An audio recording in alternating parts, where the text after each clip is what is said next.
10 November 1987 সাল। স্বৈরাচার বিরোধী অবরোধ চলাকালে সচিবালয়ের সামনে শেখ হাসিনার গাড়িতে বৃষ্টির মতো গুলি ছোড়া হয়। নিহত হন নূর হোসেন। 1988 সালের 24 জানুয়ারি চট্টগ্রামের লালদিঘি ময়দানে জনসভায় যাওয়ার পথে শেখ হাসিনার গাড়িবহরে নির্বিচার গুলি চালায় পুলিশ। নিহত হয় 24 জন, আহতের সংখ্যা 2 শতাধিক।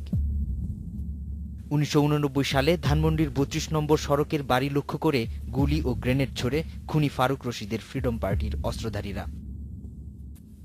1994 সালে আন্দোলনের সময় ট্রেন মার্চে ঈশ্বরদীতে ট্রেনের বগি লক্ষ্য করে গুলি চালানো হয়। অল্পের জন্য প্রাণে বাঁচেন শেখ হাসিনা। 2000 সালের 20 জুলাই গোপালগঞ্জের কোটালীপাড়ায় শেখ হাসিনার জনসভার মাঠে বোমা পুঁতে রাখে জঙ্গিরা। 76 কেজির ওই বোমা নিষ্ক্রিয় করে সেনাবাহিনী। 2001 সালের মে মাসে খুলনায় রূপসা সেতু উদ্বোধন করতে যাওয়ার আগেই গোয়েন্দারা উদ্ধার করে পুঁতে রাখা শক্তিশালী বোমা।